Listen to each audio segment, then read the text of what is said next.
Yes, Namaskar. Dear students, I have discussed up to second module in the regular class itself, except the penalty method of handling the boundary conditions. As you all know how to solve the bar problem by using the elimination method of handling the boundary conditions. So we have solved many problems.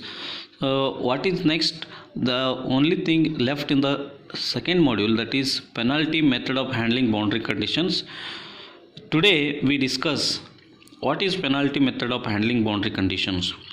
So first we see some derivation on penalty method of handling the boundary conditions here. So consider a bar, as you know all, having a length L.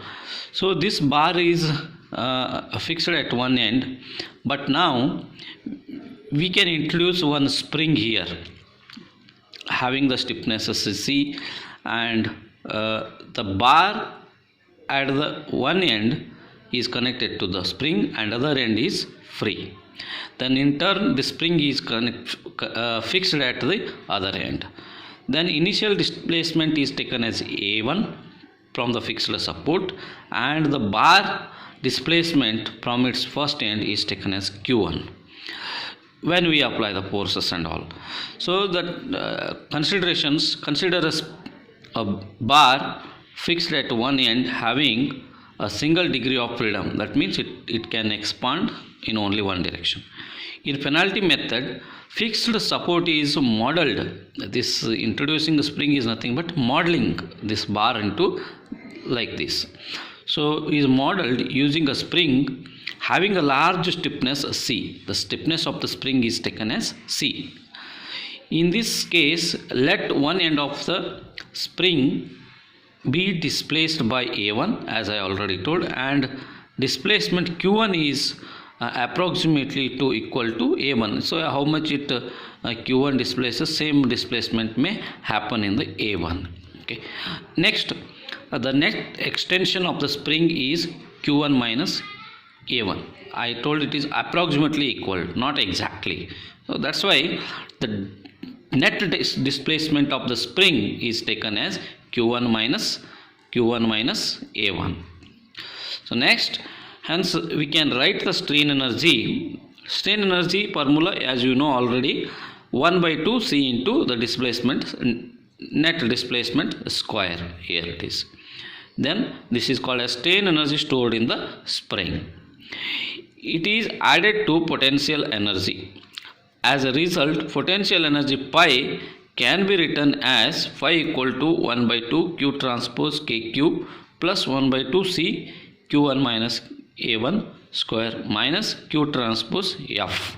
Okay, this is general equation which we can write it for a bar having been connected with a spring.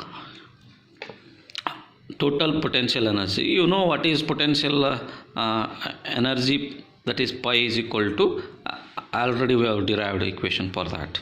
Then equation of equilibrium is obtained by minimizing the potential energy function, that is dou pi by dou qi is equal to 0, where I is 1 2 3 so on up to n.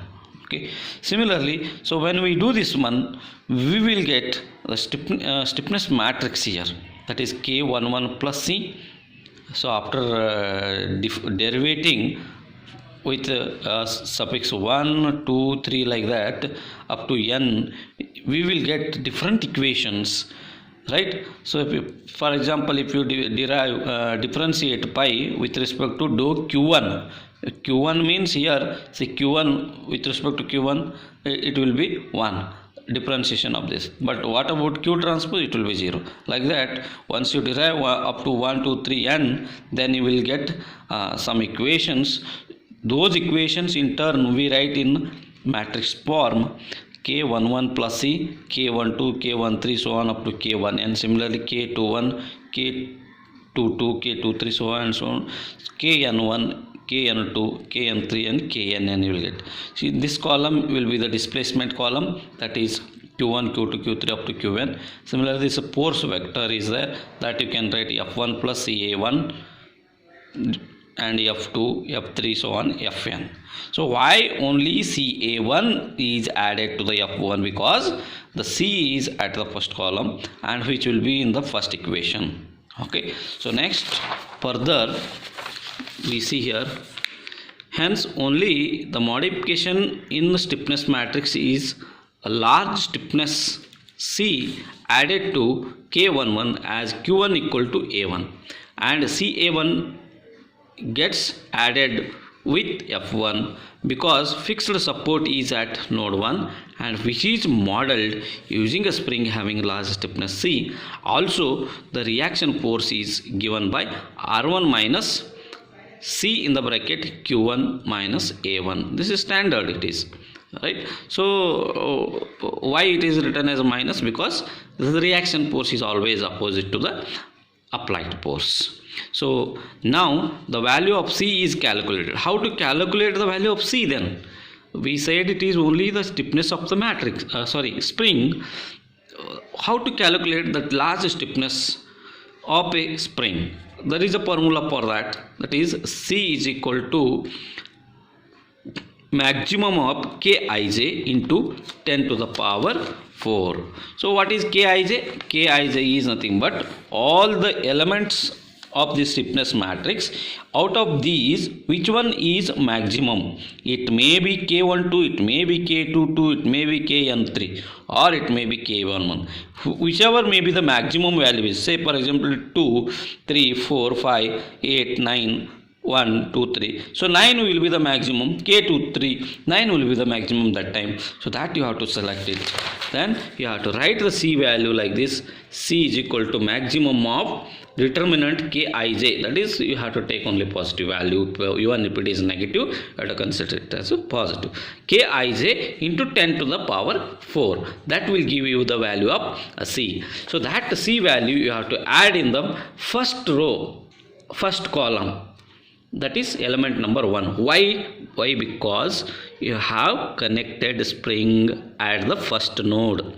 That's why you have to add in. If the spring is connected somewhere else, then you have to add to that respective element of the matrix. I tell you while solving the problems. Thank you.